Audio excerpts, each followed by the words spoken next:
Hi friends, welcome to cooking at Mayflower.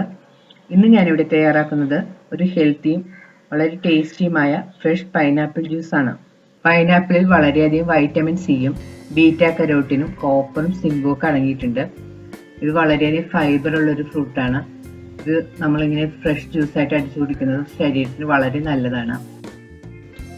ഈ juice ഉണ്ടാക്കുന്ന വിധവും അതിന് ആവശ്യമുള്ള ഇൻഗ്രീഡിയൻസും. ഞാനിവിടെ ഇതുപോലെയുള്ള ഒരു ചെറിയ പൈനാപ്പിളാണ് എടുത്തിരിക്കുന്നത്. ഇത് തൊലിയൊക്കെ കളഞ്ഞു വരുമ്പോൾ 2 കപ്പ് പൈനാപ്പിൾ കാണും. ഇത് ചെറിയ കഷ്ണങ്ങളായിട്ട് മുറിച്ചെടുക്കണം.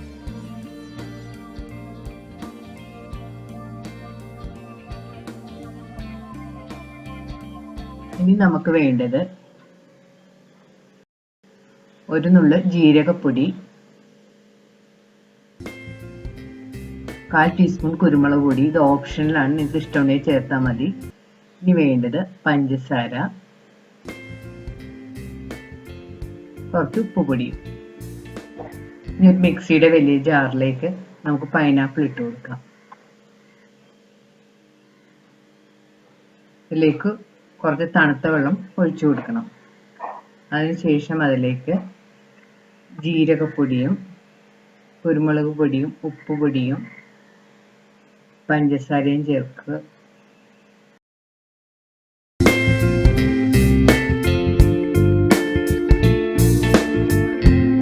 ഇനി ഇത് നന്നായിട്ട് അടിച്ചെടുക്കണം. ഇപ്പോൾ പൈനാപ്പിൾ നന്നായിട്ട് അടിച്ചെടുത്തിട്ടുണ്ട്. നമുക്കൊരു ജാറിലേക്ക് മാറ്റാം. ഞാനിവിടെ അരിച്ചൊന്നും എടുക്കുന്നില്ല. നിങ്ങൾക്ക് ഇഷ്ടമുണ്ടെങ്കിൽ അരിച്ച് വേണമെങ്കിൽ എടുക്കാം. ചിലർക്ക് ഒട്ടും തരിയില്ലാത്ത ജ്യൂസ് ആയിരിക്കും ഇഷ്ടം. അങ്ങനെയുള്ളവരത് അരിച്ചെടുക്കുന്നതാണ് നല്ലത്. ഇതിലേക്ക് നിങ്ങളുടെ ആവശ്യത്തിനനുസരിച്ച് തണുത്ത വെള്ളം ചേർത്ത് കൊടുക്കാം.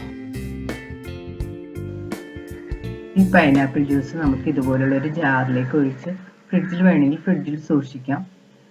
ഇപ്പോൾ തണുപ്പ് ഇഷ്ടമില്ലെങ്കിൽ ഇതുപോലെ തന്നെ നമുക്ക് കുടിക്കാവുന്നതാണ്. അതിനെ ഒരു ഗ്ലാസ്സിലേക്ക് ഒഴിച്ച് അതിലേക്ക് ഐസ് ക്യൂബ്സ് ഇട്ട് നമുക്ക് കുടിക്കാവുന്നതാണ്. ഇപ്പോൾ നമ്മുടെ വളരെ ഹെൽത്തിയും ടേസ്റ്റിയുമായ ഫ്രഷ് പൈനാപ്പിൾ ജ്യൂസ് റെഡി ആയി കഴിഞ്ഞാൽ അത് നിങ്ങൾ ഉണ്ടാക്കി നോക്കുക. ഈ വീഡിയോ ഇഷ്ടപ്പെടുകയാണെങ്കിൽ ലൈക്കും ഷെയറും കമൻറ്റും അപ്പോൾ സബ്സ്ക്രൈബ് ചെയ്യാനും മറക്കരുത്. Thank you.